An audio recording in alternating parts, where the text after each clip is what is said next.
I want to explore what I think is the biggest wound, or the most fundamental spiritual wound around trauma and PTSD. And I particularly want to link this to early childhood trauma, although to a lesser extent it's true in all cases. When we are traumatized in infancy, there's a number of repercussions in the way that the brain seeks integrity and the logic of integrity. In particular, in the way that the brain seeks integrity and the logic of integrity in a self-centered way, because children are their own universe, and so there's a lot of self-referencing. So the first thing is, you are traumatized when you are in a dependent state. Your life is in jeopardy. Your sense of belonging is in jeopardy. They're both the same, because you cannot live without belonging. You make it about yourself. So what does it mean? Does it mean that it means I'm not safe? It means I'm not worth protecting. It means I'm not lovable and worth loving. It means something in this spectrum, which is the only thing that a child instinctively knows when they're hurt and they're completely dependent, and they don't have the intellectual capacity to look out at the situation, at the intention of what's really going on. This may be added to by the fact that most American parents, when they are terrified of loss, become angry. And who are they angry at? It doesn't matter who they're at. If they're around the child in an angry state after the child has been traumatized, the child first gets the message, you're not worth it, you're not lovable, you're not safe, and then gets the message, it's my fault. My parent is furious, and I must have done something wrong. And there's nothing I can do to make them feel better, which means the situation is hopeless. So this is the first wound. Now, when this doesn't get repaired in some way, and there's no way, for example, a child might go into heavy pleasing mode at that point to try and earn the love, the care, the honor, the protection. If it doesn't work, they're going to feel despair, like there's nothing I can do to make myself lovable, i.e., this whole life is hopeless. Because again, I need these parents to belong. There's nothing I can do to make it up. It's all my fault. And this keeps the trauma alive. This is a very dangerous state, because it starts the brain spinning in looking for a solution it can't solve, because it has nothing to do with the child. It's out there with the parent, has nothing to do with the child. And yet it's trying to solve that problem itself. It realizes it can't, so it's self-shaming and shutting down in hopelessness, or it's doing the opposite. At some point it's going to shift from going inward in the terror and self-blame, and it's going to go outward, like it's your fault, it wasn't me, it was your fault. Now here's the deeper danger in all of this. As human beings in a safe, healthy, loving environment, it is our birthright and our nature to be safe, loving, kind, empathic, responsive human beings that care and feel other people's feelings, that care and work together to create well-being. When we are traumatized, we're brought down to our lizard brain, fight, flight, freeze. This is the sociopathic brain, which means that we start analyzing patterns. What gets us points? Does lying get us points? Does stealing get us points? Does bullying get us points? Does screaming get us points? What gets us points in this unhealthy environment? 2, from a place of fight, flight, freeze, we adopt the manipulative agenda to secure points. So this is in and of itself a wound. So we have been neglected on some level. Our safety is in jeopardy. We've absorbed the anger and fear of our parents as if it's our fault, when maybe what they were really scared of was that we almost died, and they're angry at themselves for being so careless, and they're terrified that they can't predict it again because they know they're absent-minded, and they look at the environment and they're just scared and angry. But we absorb this, that this is about us, this is our fault. We try to please, but in some cases we can, and in some cases there's nothing we can do to please. It's never good enough. And then we develop a point pattern recognition from the sociopathic point of our brain that says we've got to do this, this, and this to survive in this hostile environment.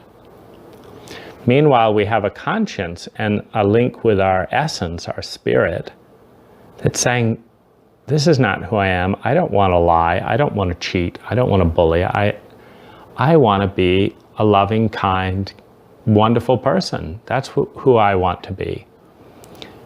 And yet, that's not rewarded in the point system. In an unhealthy environment, bullying will be rewarded more than being a kind and loving person. Being macho and putting other people down may be rewarded more than being generous and kind and including the fringe minority. Fringe minorities in any group are always vulnerable targets, and so if we include the fringe minority, we may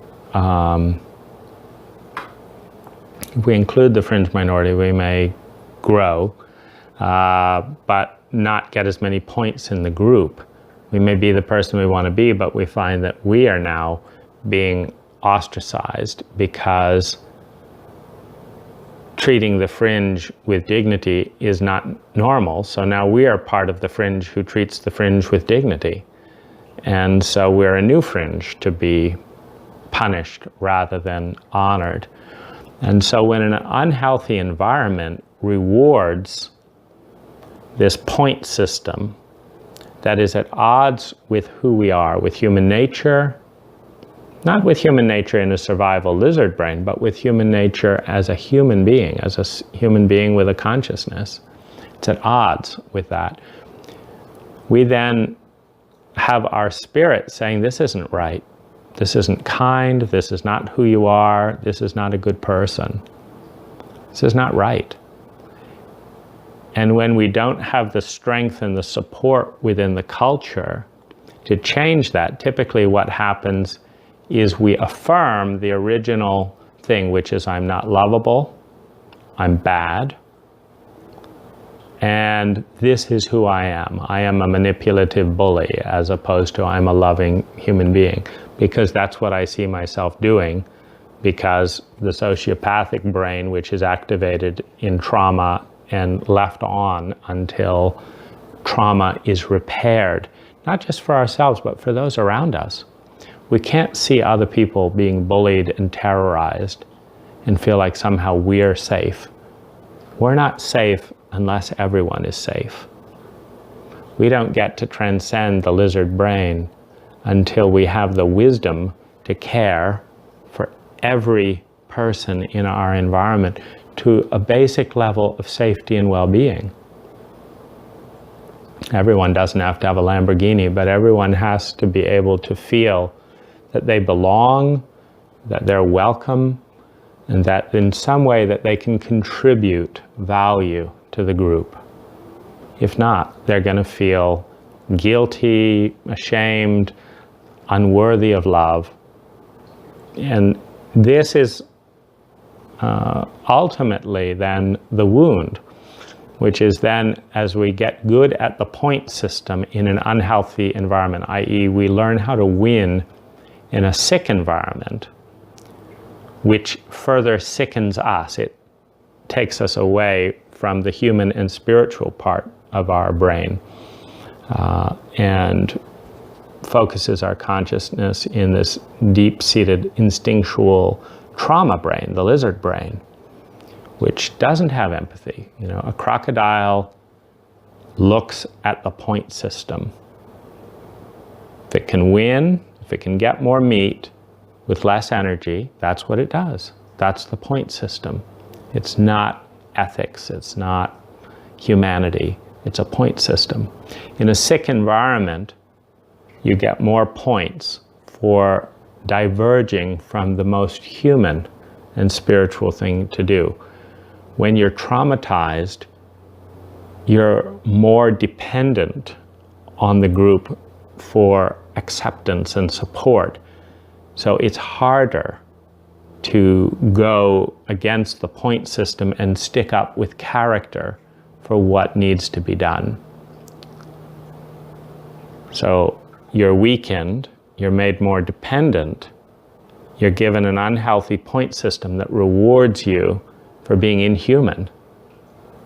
And then you see, I'm not being human. And then that becomes a reaffirmation of the original wound, which is, my parents must have abandoned me and left me and or hurt me themselves or left me to be hurt or not cared about me because of this trait, because I'm not human, because I'm not a really kind human being, because I'm not lovable. This is why they didn't care about me. And so it completes the loop. Similarly, when you are traumatized intensively, your whole baseline as an infant, your bonding with your parents is ruptured and unstable. But we need a certain sense of certainty to cope with the huge amount of chaos out there. We need certain baselines that we feel are absolutely stable. And when the positive baselines of when the love and respect line of data is kind of very intermittent and up and down, when the kindness line around us is very up and down in ourselves and in others, but there's a solid line of hate, or there's a solid line of cruelty, or there's a solid line of power and interest in dominating someone. And this is solid. It's solid because it's always there in the culture. It's an underlying tenet. We can always find it in ourselves. Or maybe terror is that underlying bar. We will reach to something that is solid in order to grow, even if what is solid is toxic. I kind of give the example, if you're wobbling in an earthquake to a certain extent of terror, if the railing is red hot and you're going to burn your hands, you may cling to that railing instinctively and let it burn you, or acid eat into you or something, or get paint all over your hands. If it's solid, even if it's not healthy, even if it's less healthy than not holding on to anything at all because it's a reflex. Where is it solid? Where is it familiar? This is where abuse victims in childhood return back to their abusive family. Is they come back to, I know this place. I don't know what it's like to be beaten by this person. I don't know what it's like to wonder whether I will be or not. If I go home, I will be beaten, and I'll be beaten in this way, and I know I can survive. So I'm going back because this is too scary. So we look for something solid, even if it's unhealthy. It tends to be unhealthy in a trauma survivor because the most solid things tend to be negative. Meaning if you've been terrified out of your wits by the most intense emotion of your life, and that's happened a few times, what's a really solid point you can go to? That intense terror. Because no one can take that away from you. It's the most intense thing you've ever felt. If you feel joy, someone can give you a slap on the face and it's gone. You can't hold on to joy when you've got a slap in the face. You can hold on to terror, though. If you feel shame, and you've felt shame your whole life, you're holding on for dear life to that shame because it's familiar. And someone slaps you around the face, you've still got that shame.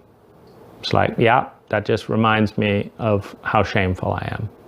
You've still got that anger. Yeah, this is this fucked up world where people slap you in the face when you're the good guy.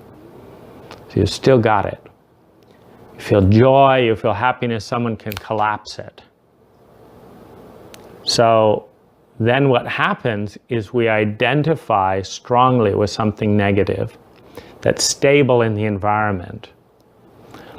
And this is the final wound of all. We then build a self-image that is constructed around that negative construct because it is familiar. And then, basing our image on that negative construct, we affirm for the last time that we are not ideal, not lovable, not kind, not great human beings. And we assess ourselves negatively because of the traits in the actions built around the self-image of holding on to something because you're so terrified. And then we go through life feeling shame, feeling fear of people finding out, feeling hurt, feeling trapped in this, not able to fully grow. And then as we do grow, we reach out for these things that are positive, but after a growth spurt, we've got to go back to this familiar negative thing for the resting point, then out to the positive, and then back to this negative thing that's the resting point. And this is the ultimate crime of unattended trauma and unattended psychological wounds, is a person for their entire life uses these different cycles to go forward and ultimately have a life in which they cannot ever let go of that pain, terror, trauma, because it's so destabilizing to go into the uncertainty of what's there as alternate choices. The joy that comes and goes, the mom that's nice one day and hates you the next day for no reason. The dad that whips you and then says he loves you. It's like, I can't hold on to any of that. But hatred, rage, I can hold on to that. I can breathe. It's stable. I stop shaking. And this is so the biggest wound of all then is we end up being unable to see our spirit in any of this, who we truly are, our birthright, our most natural impulse to give, to love, to respond, to share, to understand, dissolves and is so obscured by this matrix of the wound that we look evil to ourselves. We don't connect with our spirit, we connect with an evil person. Someone who destroys life, someone who is selfish, someone who is not good enough, someone who is too negative, someone who is bad and unlovable, that's why nobody's protected. Someone who does these things that nobody can understand and takes on all of the anger that everyone feels around them. And this is the deepest wound of all, because we are separated from ourselves. And this is the deepest crime of all, because regardless of how productive, i.e., how many units of money or material goods are manufactured by this person, there's no sense of peace, healing, love of any kind. Regardless of how smart, i.e., the lizard brain can be incredibly smart and analytical, there's no joy, there's no love. Regardless of what we want to be, there's this gap and there's this feeling of dread of who we really are. And when it happens, the real crime is when it starts before language. We never know there was another self. When it happens after language and after the rational brain, in, for example, the first trauma and PTSD is in maybe the 20s or so, we have a memory of who we are in a healthy state, and we can go back to it. But when it starts so young, there's no sense of who we are outside of the wound, because the wound is all that we know, and it's so loud we can't hear anything else. So this is a crime. It's a crime against humanity. It's a crime against our spirit. It's a crime against our life. It is a curse for every person in proximity. Every single person who interacts with someone in that matrix of the wound, rather than in the spirit of who that person is losing 80% of the value and is cursed. That's a crime. And the question is what to do about that. And I think it's education, prevention, profound compassion, deep love, deep understanding, healing, and giving a person. The biggest turnaround point in this wound is when someone goes back to that core moment and is so safe and so held so solidly that they can hold on to that goodness of care and protection and safety that's new, and go forward to let go of the wound. When that happens, there is profound healing that takes place. And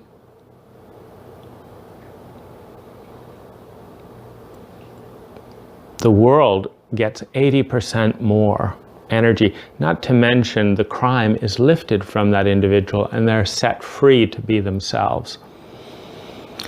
So, in conclusion, I believe that the unraveling of this wound, which many more people have than recognize, because if we were deeply connected with our spirit, we would be saying, hey, this doesn't feel right. But when the masks are so thick and the thought matrix is so dense that that's all we know and have ever known, then there's no sense that something's wrong out there. That we know for a fact that we are wrong, and that's just life. And we're going to plod along doing nothing to upset the boat, because then maybe someone will find out. Rather than shifting this whole wound back to the culture and family that caused it, and discovering who we are outside the wound. It's exciting.